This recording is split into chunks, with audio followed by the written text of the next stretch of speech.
Hello friends, जय श्री कृष्ण। मारा kitchen में तमारू स्वागत है। आज हूँ तमारी सामे शेर करवानी छूं मसाला ने स्टोर करवानी रीत। मसाला ने स्टोर करवानी सीजन आवी गई है, पण जो तेने व्यवस्थित साचववामां ना आवे तो ते काळा अथवा मसालामां जीवात पड़ी जाय छे। मसालाने स्टोर करवानी पण एक कळा छे। અને હા, ખાસ તો લાલ મરચું પાવડરને આખું વર્ષ લાલ ચટક કઈ રીતના રાખવું અને મરચા પાવડરમાં મોણ કઈ રીતના દેવું, તો મોણ દેવાની અને મસાલાને સાચવવાની બધી જ ટિપ્સ અને ટ્રિક સાથે ચલો આપણે સ્ટાર્ટ કરીએ। રેસીપી સ્ટાર્ટ કર્યા પહેલા જો તમને મારી રેસીપી ગમતી હોય ને હજુ સુધી ચેનલને સબસ્ક્રાઇબ ન કરી હોય તો પ્લીઝ સબસ્ક્રાઇબ કરજો અને બાજુમાં આપેલ બેલ આઇકન પ્રેસ કરજો એટલે નવી નવી રેસીપીના નોટિફિકેશન મળતા રહે। સૌથી પહેલા આપણે લાલ મરચું પાવડરને ભરીશું। તો તેના માટે મેં 1 કિલો કાશ્મીરી લાલ મરચું પાવડર અને 1 કિલો રેશમ પટ્ટો લાલ મરચું પાવડર દળાવ્યા છે। કુલ 2 કિલો લાલ મરચું પાવડર છે। તો બંને લાલ મરચું પાવડરને એક મોટા વાસણમાં લઈ લેશું।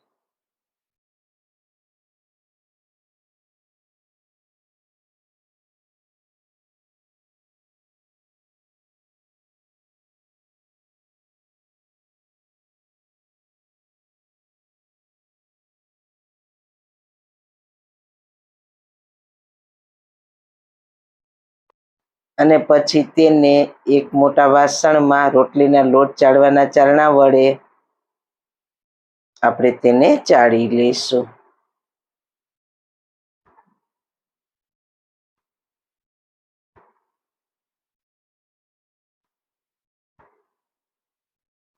કોઈ વધારાનો કચરો હોય તો તે નીકળી જાય। આ લાલ મરચું પાવડરનો કલર અને સુગંધ આખું વર્ષ આવો ને આવો જળવાઈ રહે તેના માટે હવે પછીની રીત છે તે ખાસ જોજો અને સાંભળજો। આ રીતના આપણે બધું મરચું પાવડરને ચાળી લઈશું। બધું જ મરચું પાવડર સરસ રીતના ચડાઈ ગયું છે। હવે મરચા પાવડરમાં આપણે તેલનું મોણ દઈ દઈશું। તો તેના માટે મિક્સર જાર લેશું। તેમાં 2 કપ મરચું પાવડર લેશું। તમારું મિક્સર જાર નાના મોટું હોય તો તે પ્રમાણે તેમાં મરચું પાવડર ઓછું વધારે લેવું। તેમાં 2 ચમચી સિંગ તેલનું મોણ દેશું। સિંગ તેલની જગ્યાએ તમે એરંડિયા તેલનો ઉપયોગ કરવો હોય તો તે પણ કરી શકો છો। અને આ લાલ મરચા પાવડરમાં જો તમારે તેલ વધારે અથવા ઓછું દેવું હોય તો તેલનું પ્રમાણ પ્લસ માઇનસ કરી શકો છો, નહીતર આ માપ મોણ દેવા માટે પરફેક્ટ છે। હવે તેને 8 થી 10 સેકન્ડ મિક્સર ચાલુ રાખીશું એટલે સરસ રીતના મરચા પાવડરમાં તેલ મિક્સ થઈ જશે। પહેલી વખત 4-5 સેકન્ડ મિક્સર ચાલુ કરીને ફરી ચમચી વડે મરચા પાવડરને ઉપર નીચે કરી દઈશું। ફરી આપણે 5-6 સેકન્ડ મિક્સર ચાલુ રાખીશું એટલે તેલ સરસ રીતના મિક્સ થઈ જશે।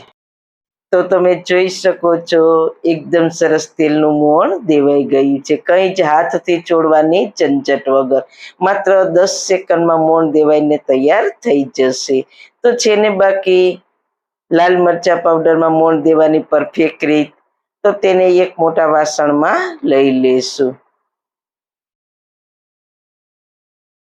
અને બાકીના લાલ મરચા પાવડરને આ જ રીતના તેલનું મોણ દઈ દઈશું।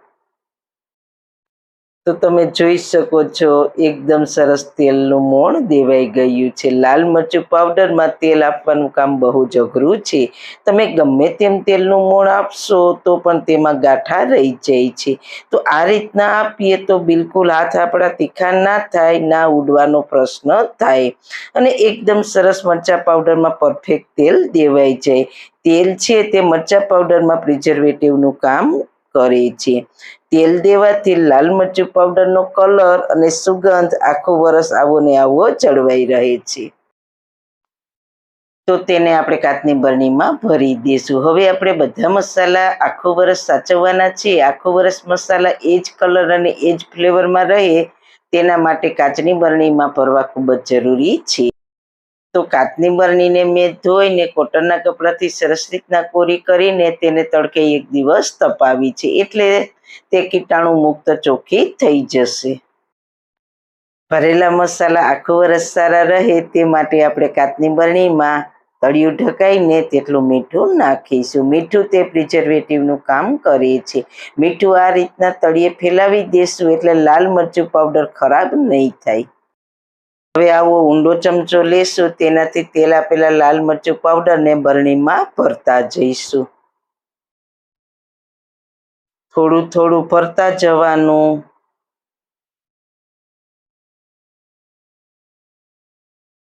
અને આ ચમચા વડે પ્રેસ કરતા જઈશું, જેથી કરીને બરણીમાં વચ્ચે ક્યાંય એર ના રહે, એટલે મરચું પાવડર વચ્ચે ક્યાંય ખરાબ ના થાય. બરાબર પ્રેસ કરીને ફરી મરચું પાવડર નાખીશું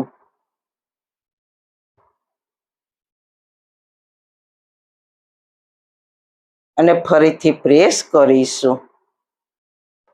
આ રીતના આખી બરણી ભરાઈ જાય પછી ઉપરથી સારી રીતના પ્રેસ કરીશું. આખું વરસ મરચા પાવડરને સાચવવા પહેલા આપણે મરચા પાવડરને ચાળણા વડે ચાળ્યું.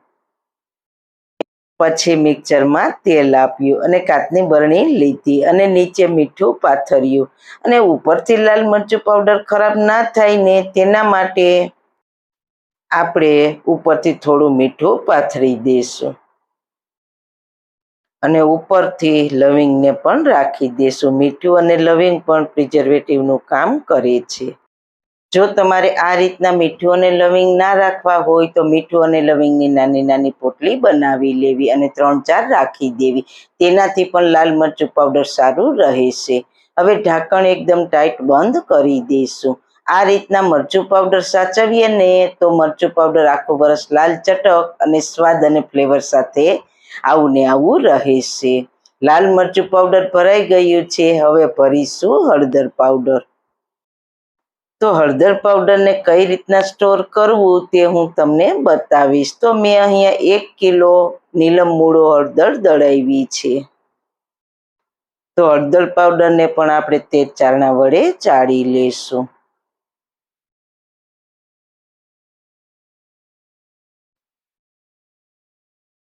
કોઈ કચરો હોય તો તે અલગ થઈ જાય.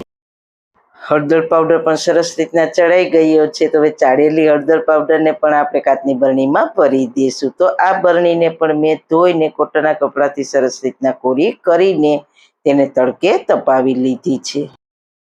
તો હળદર પાવડરને ચમચા વડે ભરતા જઈશું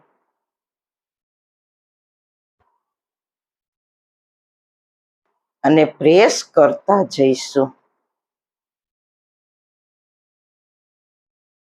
તો બસ સરસ પ્રેસ કરીને હળદર ભરાઈ જાય પછી તેમાં ઉપર થોડું મીઠું આછું એવું પાથરી દઈશું. હળદર પાવડરમાં તળિયે મીઠું પાથરવાની જરૂર નથી. હવે ઢાંકણ એકદમ ટાઈટ બંધ કરી દઈશું. આ રીતે સાચવવાથી હળદર પાવડરમાં આખું વરસ આ જ કલર અને તે સ્વાદ જળવાઈ રહે છે. હવે ધાણા જીરું પાવડર કઈ રીતના સાચવવું તે હું તમને બતાવીશ. તો મેં અહીંયા 1.5 કિલો ધાણા જીરું પાવડર દળાવ્યું છે. 1/4 કિલો એટલે કે 750 ગ્રામ જીરું અને 750 ગ્રામ ધાણાને મિક્સ કરીને દળાવ્યા છે. તમે ધાણા અને જીરાના માપને ચેન્જ કરી શકો છો. જો તમારે ધાણા વધારે અને જીરું ઓછું ઉમેરીને દળાવવું હોય તો તે પણ ધાણા જીરું સરસ સ્વાદમાં તૈયાર થશે. પણ મેં આ રીતના દળાવ્યું છે. તો તેને પણ આપણે મોટા વાસણમાં ચાળી લેશું. મસાલા ભરવા ટાઈમે આપણે કેવા મસાલાની પસંદગી કરવી તે પણ એક કળા છે. તો આ રીતના આપણે બધું ધાણા જીરું પાવડરને ચાળી લઈશું. ધાણા જીરું પાવડર સરસ રીતના ચડાઈ ગયો છે. તો તેને પણ આપણે કાચની બરણીમાં ભરી લઈશું. આ બરણીને પણ મેં ધોઈને તપાવીને કોરી કરી લીધી છે. મસાલા ભરવા ટાઈમે બરણીની આ પ્રોસેસ કરવી ખૂબ જ જરૂરી છે. તો થોડું થોડું ભરતા જઈશું અને આ રીતના પ્રેસ કરતા જઈશું એટલે બરણીમાં વચ્ચે એર ના રહે.